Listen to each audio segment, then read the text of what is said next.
ఎమ్మెల్యేల అనర్హత పిటిషన్లపై ఇవాళ సుప్రీంకోర్టులో విచారణ జరగబోతుంది. బీఆర్ఎస్ ఎమ్మెల్యేలు కేటీఆర్, పాడి కౌశిక్ రెడ్డి వేసిన పిటిషన్లను కలిపి జస్టిస్ సంజయ్ అలాగే జస్టిస్ అగస్టిన్ ధర్మాసనం విచారణ జరపబోతుంది. ఇప్పటికే 7 ఫిరాయింపు ఎమ్మెల్యేలపై తీర్పు వెలువరించారు స్పీకర్ గడ్డం ప్రసాద్. గతంలో 5 ఎమ్మెల్యేలపై తీర్పు ఇచ్చినటువంటి గడ్డం ప్రసాద్ పోచారం, కాల యాదయ్యకు క్లీన్ చిట్ ఇచ్చారు. ఎమ్మెల్యేలు పార్టీ మారినట్టు ఎలాంటి ఆధారాలు లేవన్నారు.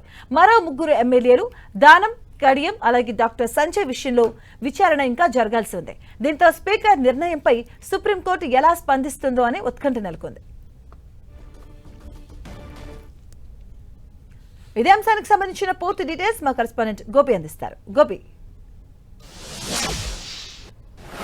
ఎమ్మెల్యేల పార్టీ ఫిరాయింపు కేసును ఈరోజు సుప్రీంకోర్టులో మరోసారి విచారణ జరగనుంది. పాడి కౌశిక్ రెడ్డి, కేటీఆర్ వేసిన పిటిషన్లను కలిపి ఈరోజు ధర్మాసనం విచారించబోతుంది. అయితే ఇప్పటికే ఈ కేసులో తెలంగాణ స్పీకర్ 7 ఈ కేసులో క్లీన్ చిట్ ఇవ్వడం జరిగింది.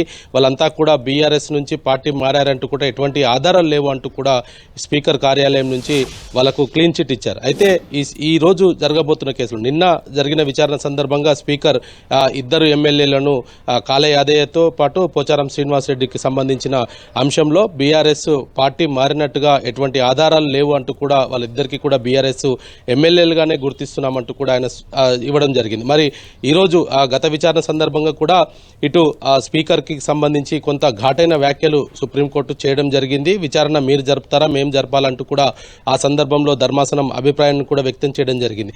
మరి ఈరోజు మరోసారి కూడా ఈ విచారణ మరి ఏ విధంగా ఉండబోతుంది, ఇప్పటికే ఇది 7 ఎమ్మెల్యేల పైన కూడా వీళ్ళు బీఆర్ఎస్ ఎమ్మెల్యేలే అంటూ కూడా ఇటు స్పీకర్ కార్యాలయం తీర్పు ఇచ్చిన నేపథ్యము, మరోవైపు ఇంకా మరో 2 ఎమ్మెల్యేలకు సంబంధించి కూడా ఇంకా విచారణ జరగాల్సి ఉంది అంటూ కూడా సుప్రీంకోర్టుకు స్పీకర్ కార్యాలయం తెలిపిన నేపథ్యంలో మరి ఆ 2 ఎమ్మెల్యేలకు సంబంధించిన అంశం, ఇటు దానం నాగేందర్, కడియం శ్రీహరి ఇద్దరికి సంబంధించిన అంశం ఇంకా విచారణ కూడా ప్రారంభం కాలేదు. మరి వారిని ఏ విధంగా చూడబోతుందన్న దానిపైన కూడా ఇంకా కొంత సందిగ్ధత అయితే నెలకొన్న పరిస్థితి ఉంది. మరి ఈరోజు సుప్రీంకోర్టులో ఎటువంటి వాదనలు ఉండబోతున్నాయి? తెలంగాణ ప్రభుత్వం ఇప్పటికే ఈ అంశంలో 7 క్లీన్ చిట్ ఇచ్చిన నేపథ్యంలో మరి మరో 2 ఎమ్మెల్యేలకు సంబంధించిన అంశంలో విచారణ జరగని నేపథ్యంలో సుప్రీంకోర్టును మరి కాస్త సమయం అడిగే అవకాశాలు కూడా కనపడుతున్నాయి. ఎందుకంటే ఇప్పటికే 3 నెలల సమయం దాటకూడదు అంటూ కూడా సుప్రీంకోర్టు కొంత డెడ్ లైన్ విధించినప్పటికీ కాలయాపన జరుగుతూ వస్తుంది. దానికి సంబంధించి కూడా తెలంగాణ స్పీకర్ కార్యాలయం పిటిషన్ దాఖలు చేయడం జరిగింది ఇంకా మరో 2 ఎమ్మెల్యేలకు సంబంధించిన అంశం పైన. కానీ సుప్రీంకోర్టు ఈ కేసులో ఘాటైన వ్యాఖ్యలే గతంలో కూడా చేయడం జరిగింది. ఇటు ఈ అంశంలో ఇటు 2 ఎమ్మెల్యేలకు సంబంధించి కూడా మిగతా సంబంధించిన వ్యక్తులకు సంబంధించి మొత్తానికి డే టు డే విచారణ అయితే జరపాల్సిందిగా సుప్రీంకోర్టు చెప్పడం జరిగింది స్పీకర్ కార్యాలయానికి. అయితే ఒకవేళ ఎమ్మెల్యేలు విచారణకు రాకపోతే వారిపైన మేమే నిర్ణయం తీసుకుంటామంటూ కూడా గతంలో సుప్రీంకోర్టు వ్యాఖ్యలు చేసింది. మరి ఈరోజు జరగబోయే ఈ పిటిషన్ను సుప్రీంకోర్టు ఏ విధంగా విచారించబోతుంది?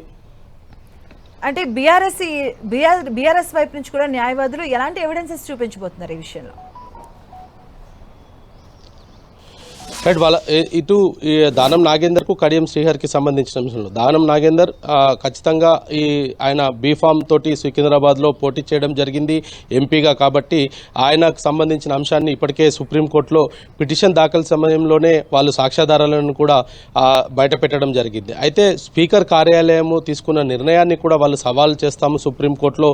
ఈ 7 పైన ఎవరైతే తెలంగాణ స్పీకర్ కార్యాలయం స్పీకర్ వాళ్ళకు క్లీన్ చిట్ ఇవ్వడం జరిగిందో ఆ 7 కూడా అనర్హులుగానే మేము గుర్తించే విధంగా మా దగ్గర ఉన్న ఆధారాలన్నీ కూడా ఇటు సుప్రీంకోర్టులో మేము సుప్రీంకోర్టుకు తెలియపరుస్తామంటూ కూడా చెప్పడం జరిగింది. సో మరి ఈరోజు విచారణ సందర్భంగా బీఆర్ఎస్ కూడా అదే రీతిలో ఇటు ఈ సుప్రీంకోర్టులో ఈ 7 ఎమ్మెల్యేలకు సంబంధించిన అంశంతో పాటు మరో 3 ఎమ్మెల్యేలు ఇటు దానం నాగేందర్, కడియం శ్రీహరితో పాటు మరో ఎమ్మెల్యే వీళ్ళకి సంబంధించిన అంశంలో కూడా అనేక ఆధారాలు ఉన్నాయి. వాళ్ళంతా కూడా పార్టీ కండువ కప్పుకోవడం జరిగింది. వాళ్ళంతా కూడా కాంగ్రెస్ పార్టీలో చేరుతున్నామంటూ కూడా వాళ్ళు ప్రకటించిన వీడియో క్లిప్స్ కావచ్చు లేదా సోషల్ మీడియాలో ఇతర ప్రసార మాధ్యమాల్లో వచ్చిన వీడియోస్ను కూడా సాక్ష్యాలుగా మేము సుప్రీంకోర్టులో ప్రవేశపెడతామంటూ కూడా చెప్పడం జరిగింది. మరి కాసేపట్లోనే ఈ పిటిషన్ పైన సుప్రీంకోర్టులో విచారణ జరగబోతుంది. సుప్రీంకోర్టుకు సంబంధించి బీఆర్ఎస్ నేతలు పార్టీ ఎమ్మెల్యేలు మారారనేది కూడా వాళ్ళ సాక్ష్యాధారాలతోటి నిరూపిస్తామంటూ చెప్పడం జరిగింది. మరి కాంగ్రెస్ పార్టీకి సంబంధించిన అంశంలో